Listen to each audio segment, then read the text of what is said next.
Hello my friends. तो चलिए कहानी को शुरू करती हूँ। आप सुन रहे हैं वैम्पायर लव।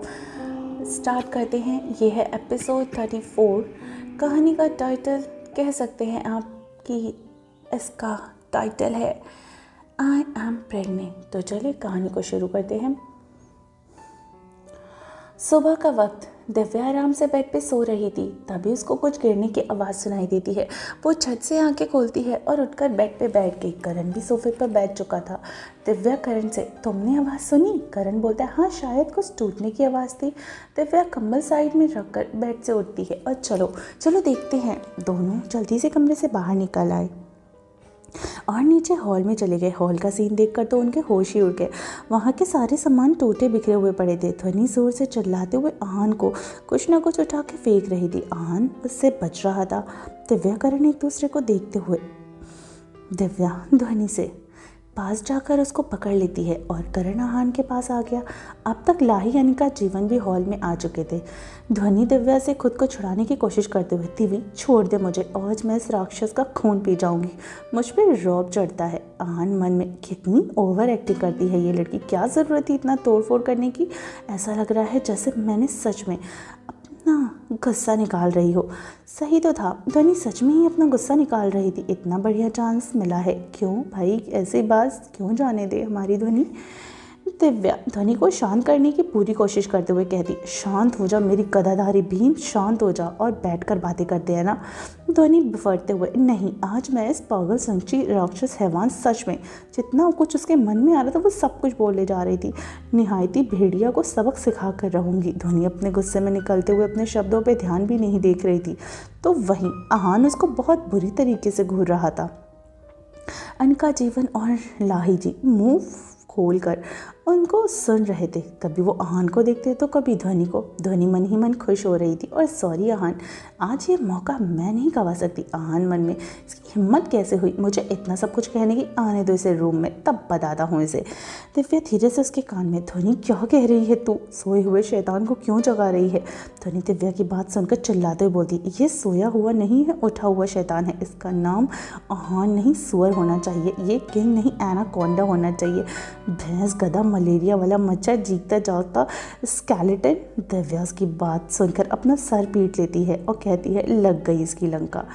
ध्वनि दिव्या की बात सुनकर, मेरी नहीं इसकी लगेगी आज। धोखेबाज नालायक पति। आहान जो अब तक अपने गुस्से को दबाकर बैठा था वो गुस्से में चिल्लाया, और बहुत हुआ, अब एक और लफ्ज़ तुम्हारे मुंह से निकला ना तो तुम बेड से उठने लायक नहीं बचोगी, ऐसी हालत करूँगा तुम्हारा। आहान की गुस्से भरी आवाज़ को सुनकर एक पल के लिए तो ध्वनि के रोंगटे काँप उठे और वह शांति से खड़ी रही। अब आहान की आवाज़ सुनकर डरी हुई जो थी वही ध्वनि ज़्यादा डरी हुई थी। उसकी तो हलक से आवाज़ तक नहीं आ रही थी। ध्वनि दिव्या के हाथ को कसकर पकड़ लेती है। आहान को देखते हुए डरते हुए मन में कोसती है, बाप रे ये नाटक कर रहा था या सच में गुस्सा है। हे भगवान, मैंने ज़्यादा तो नहीं बोल दिया। आहान गुस्से में ध्वनि की तरफ बढ़ने लगा। जैसे जैसे आहान कदम बढ़ाता ध्वनि का दिल जोर जोर से धड़क रहा था। आहान उसके पास आ गया और उसको गुस्से में देखने लगा। ध्वनि डरते हुए अटक अटक कर बोलती है, क्या तुम गुस्सा वाला लुक दे रहे हो? मैं डर जाऊंगी। देखो मुझसे दूर रहना, मैं बता रही हूँ। ध्वनि इतना ही बोली कि आहान उसकी कमर को पकड़कर जोर से अपनी तरफ खींचकर, जिससे डर के मारे ध्वनि की हल्की सी चीख निकल गई। आहान ध्वनि के बिल्कुल खुद से चिपका लेता है और उसके चेहरे के बिल्कुल करीब आकर, बहुत हो गया बीवी, अब सजा के लिए तैयार हो जाओ। ध्वनि, नहीं नहीं नहीं नहीं, प्लीज़ प्लीज़। आहान बोलने के लिए मुंह खोले ही थी कि तभी आहान उसको एकदम से अपनी गोद में उठा लेता है और वहाँ से ले जाने लगता है।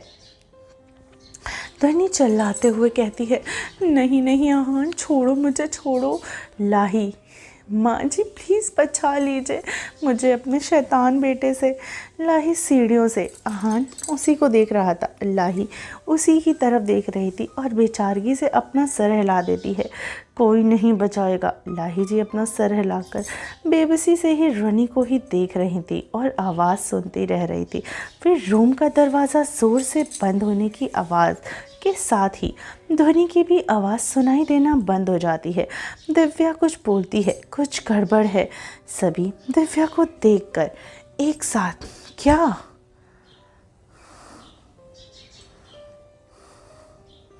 आहान ध्वनि को रूम में लेकर आया और दरवाज़ा बंद करके ध्वनि को बेड पर पटक देता है। उससे गुस्से में देखने लगता है। ध्वनि डर से खिसकते हुए दूसरी तरफ बेड के उतर गई और हकलाते हुए कहती है, आहान क्या हुआ? तुम इतना गुस्सा क्यों कर रहे हो? हम तो झूठ मूठ की लड़ाई कर रहे थे ना। तुम गुस्सा सच में गुस्सा हो क्या? ध्वनि बोली तो आहान उसके ऊपर आते हुए दांत पीसकर बोलता है, क्या कहा था तुमने? जीता जागता स्केलेटन, सुअर, मलेरिया का मच्छर, और क्या था? ध्वनि डर के पीछे हटते हुए, वो गधे, भेड़िया और शैतान, हैवान, राक्षस, इतना ही।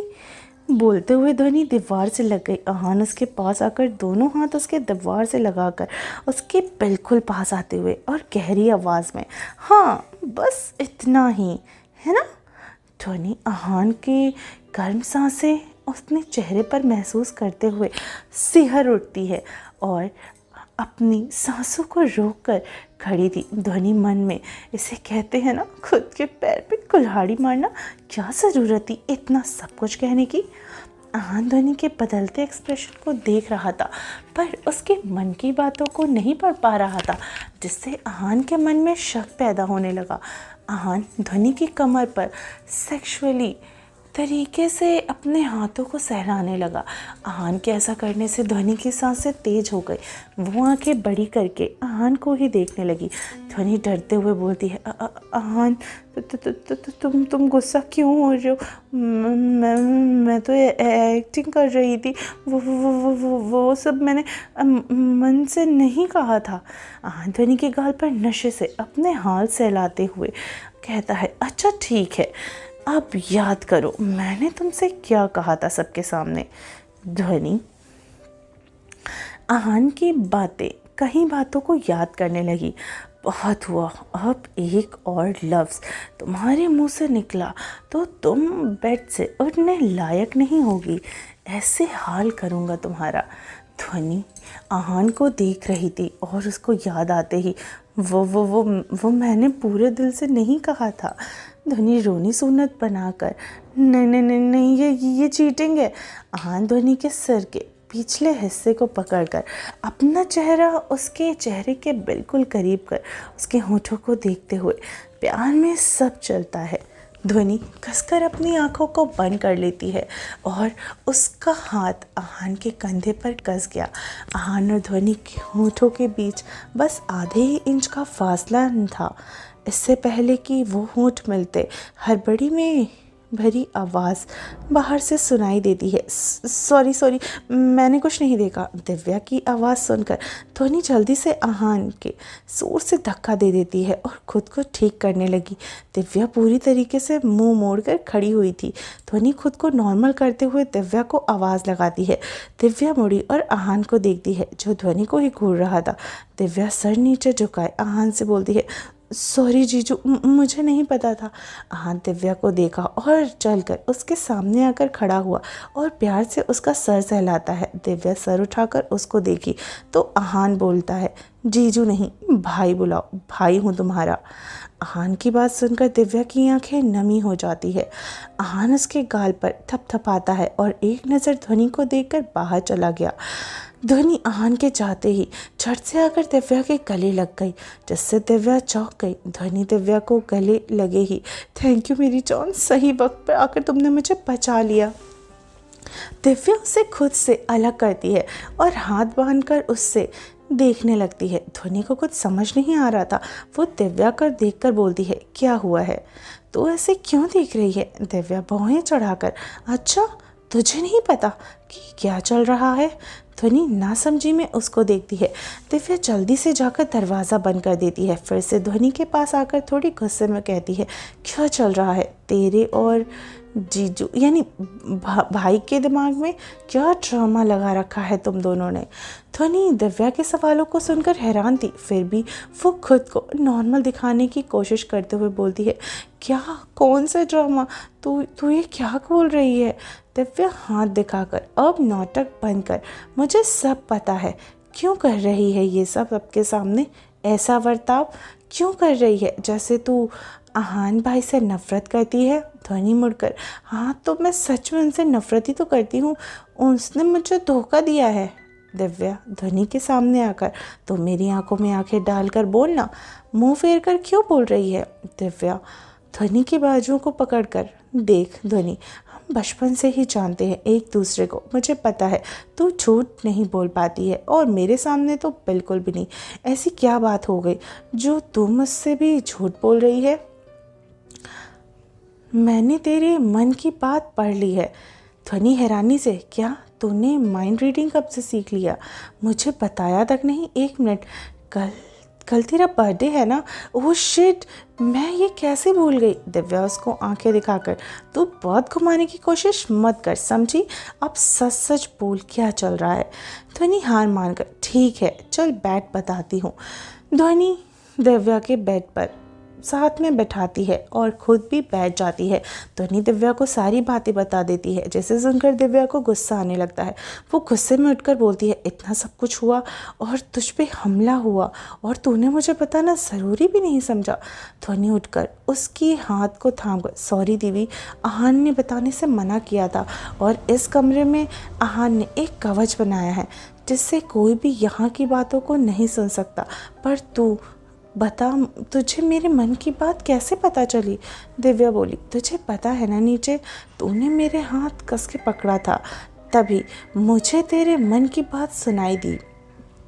ध्वनि शौक में, अजीब है, ऐसा कैसे हो सकता है। दिव्या खुश होते हुए, कहीं मेरे अंदर कोई सुपर नेचुरल पावर तो नहीं आ गई, कहीं भगवान का विशेष कृपा तो मेरे ऊपर नहीं बरस रही। ध्वनि हंसते हुए उसके सिर पर हल्की सी चपत लगाकर, तू भी ना। दिव्या ध्वनि की बातों को सुनकर हंस हंस कर बातें कर रही थी। तभी ध्वनि को कुछ अजीब सा लगा, वो तेजी से वॉशरूम के अंदर भाग गई। दिव्या उसके पीछे ही अंदर गई तो देख रही थी कि ध्वनि वॉमिटिंग कर रही थी। दिव्या जल्दी से उसके पास जाकर उसकी पीठ को थपथपाने लगी। तभी दिव्या ने देखा कि ध्वनि खून की उल्टी कर रही है। दिव्या ध्वनि को संभालती है और उसका मुंह धोकर कमरे में लेकर आकर बेड पर आराम से ही बैठ जाती है। दिव्या परेशान होते हुए ध्वनि के गाल पर हाथ रखकर बोलती है, ध्वनि क्या हुआ, तुझे तो खून की उल्टियाँ, मैं भाई को बुला कर लाती हूँ। दिव्या इतना बोलकर जाने ही लगी कि तभी ध्वनि उसके हाथ को पकड़कर फिर से बैठाती है और लंबी सांसें लेते हुए बोलती है, नहीं दिव्य, आहान को कुछ मत बताना। दिव्या परेशान होते हुए, पर क्यों, तूने खून की उल्टियाँ की हैं ध्वनि, अगर तुझे कुछ हो गया तो। ध्वनि नम आंखों से उसे देखकर, मुझे कुछ नहीं होगा, मैं प्रेग्नेंट हूँ दिव्य। दिव्या हैरानी से चिल्लाकर, क्या, पर कैसे। ध्वनि उसके मुंह पर हाथ रखा, चिल्लाओ मत यार, और क्या, कैसे, अब या ये भी बताऊं कि क्या कैसे प्रेग्नेंट होते हैं। दिव्या ध्वनि के मुंह से अपना हाथ हटा, यार तू सच बोल रही है ना, यार तू अभी बहुत छोटी है। ध्वनि गुस्से में, क्या छोटी है, मैं अभी छोटी तुझे लगती हूँ, हाँ। दिव्या उसको समझाते बोलती, अरे बाबा मेरा मतलब वो नहीं, इतनी जल्दी बेबी क्यों।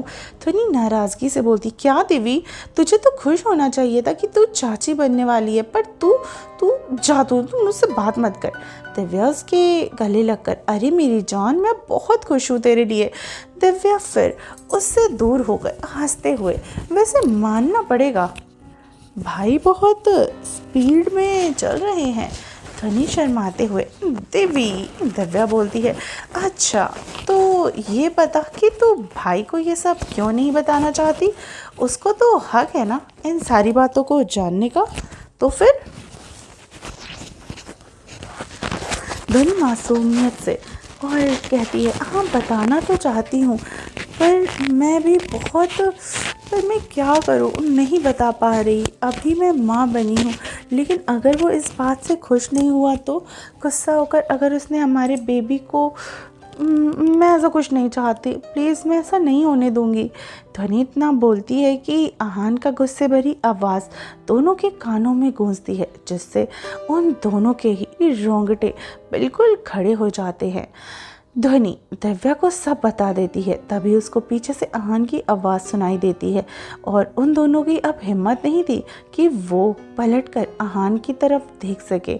आहान गुस्से में था, उसकी आंखें लाल और सिर्फ ध्वनि को ही घूर रही थी, जैसे वो अभी ध्वनि को खा जाएगा। दिव्या ध्वनि के पास से उठकर खड़ी हुई। ध्वनि ने दिव्या का हाथ कस के पकड़ लिया। आहान ध्वनि के पास बढ़ते हुए तंज भरी मुस्कुराहट के साथ बोला, वाह रे ध्वनि वाह, तुम सिर्फ इतना ही समझ पाई मुझे। बोलते हुए आहान एक कदम ध्वनि के पास सामने आकर खड़ा हो गया।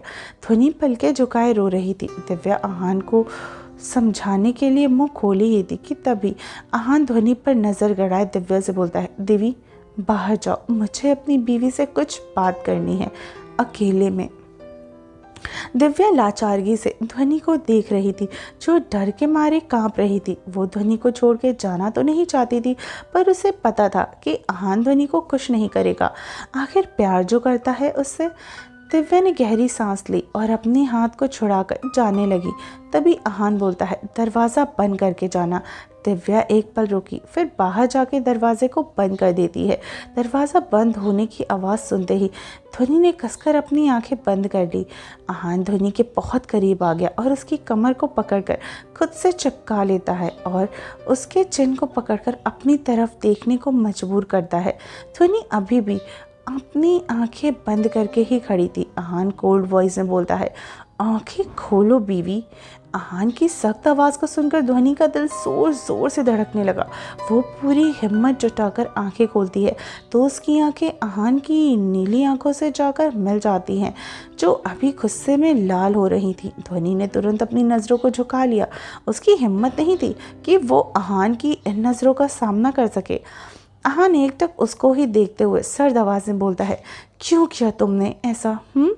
बोलो ध्वनि, क्यों किया तुमने ऐसा?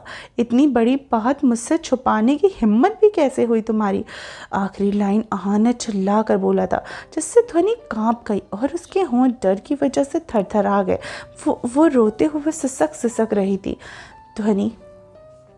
आहान ध्वनि की कमर पर हाथ कसते हुए बोलता है, मैं कुछ पूछ रहा हूँ तुमसे ध्वनि। ध्वनि डर से हकलाते हुए बोलती है, सॉरी आहान, मुझे लगा कि तुम अभी बच्चा नहीं चाहते हो। और आहान गुस्से में, और तुम्हें लगा कि मैं अपने बच्चे को मार दूंगा? फिर वो चिल्लाकर, तुमने ऐसा सोच भी कैसे लिया? क्या लगा तुम्हें कि मैं अपने खून को मार दूंगा? ध्वनि से सकते हुए बोलती, नहीं मैं। ध्वनि आहान उसकी गर्दन के पीछे पकड़कर उसके चेहरे को अपने चेहरे के करीब करते हुए, पागल बीवी, तुम्हें पता भी है अभी तुम कितनी बड़ी मुसीबत में हो। ये कोई नॉर्मल बच्चा नहीं है ध्वनि। इसको मारने के लिए लाखों काली शक्तियाँ तुम्हारे पीछे पड़ी हुई हैं। ये बच्चा तुम्हें इतना तकलीफ़ देगा कि तुम इसे सह भी नहीं पाओगी। ध्वनि रोते हुए, तैयार हूँ, एक माँ अपने बच्चे के लिए जान दे सकती है तो मैं दर्द नहीं सह सकती? तुम मेरे साथ हो तो मुझे किसी का भी डर नहीं है। आहान एकटक उसको देखने लगा, फिर अचानक से उससे अलग होकर बालकनी की तरफ गया और वहाँ से नीचे कूद गया। ध्वनि जल्दी से बालकनी की तरफ गई और नीचे देखने लगी। आहान तब तक जा चुका था। ध्वनि आकर बेड पर बैठ गई। उसकी आंखों से लगातार ही आंसू बह रहे थे। तभी दिव्या के साथ लाही, जीवन, करण अंदर आए। ध्वनि सबको देख लाही उसके पास बैठ गई और सर पे हाथ रखकर फेरती हुए कहती है, मुझे दिव्या ने सब बता दिया है। ध्वनि उसकी बातों को सुनकर एकदम से उनके गले लग गई और फफक के रोने लगी। लाही उनको शांत करने के लिए उसके सिर पर हाथ फेरने लगी और कहती है, कुछ नहीं हुआ बच्चा, सब ठीक है। ध्वनि बिलखते हुए कहती है, माँ, आहान मुझसे नाराज़ है। लाही उसको शांत करने की कोशिश करते हुए, अरे बेटा, आहान तुझसे कभी नाराज़ नहीं हो सकता। अभी वह थोड़े गुस्से में है, उसका गुस्सा शांत हो जाएगा तो वो लौट आएगा तेरे पास, देखना। ध्वनि उससे अलग होकर बेहद मासूमियत से, सच्ची? लाही ध्वनि की आंखों में आंसुओं को पोंछकर उसके माथों को चूमकर उसके आंसुओं को पोंछकर, हाँ बेटा सच्ची, अब तुम रो मत। अगर तुम रोगी तो मेरा पोता भी रोएगा। ध्वनि मुंह फुलाकर, ओह तो मतलब आपको मेरी फिक्र नहीं है, सिर्फ आपको अपने पोते की फिक्र है। बैठ सासू माँ। वो पेट पर हाथ रखकर, देखा बेबी आपकी दादी कितनी बुरी है। लाही हंसकर, अरे मेरी बहू, तू भी तो मेरी प्यारी सी गुड़िया है ना, और मेरे बेटे को और मेरे पोते से मेरी बुराई मत बोलो। ध्वनि मुस्कुराकर, अच्छा आपको कैसे पता कि ये पोता है, पोती भी तो हो सकती है ना। लाही उसके पेट पर हाथ रखकर, नहीं ध्वनि बच्चा, ये बच्चा लड़का है, अगला वैम्पायर किंग और वैम्पायर नगरी की शान। तुझे बहुत मुश्किल होने वाली है इन 9 महीनों में। ध्वनि मुस्कुराकर लाही के हाथ के ऊपर अपने हाथों को रखकर, आप सब हैं ना मेरे साथ, तो डरने की क्या बात है। और दिव्य है ना, वो मुझे हर मुश्किल से बचा लेती है। वो दिव्या की तरफ देकर, है ना दिव्य। दिव्या मुस्कुराकर उसको हक करके अलग होती है और कहती है, हाँ मेरी जान। सभी हंसकर बातें कर रहे थे, ध्वनि भी मुस्कुरा रही थी, पर उसके मन में आहान की इस समय कमी को बहुत ज़्यादा ही खल रही थी। वो चाहती थी कि उसका आहान उसके सामने ही रहे। तो फ्रेंड्स, कैसी लगी आपको हमारी ये कहानी? आई हो पसंद आई हो तो चलिए मिलती हूँ कहानी के अगले एपिसोड में। तब तक अपना ख्याल रखिए।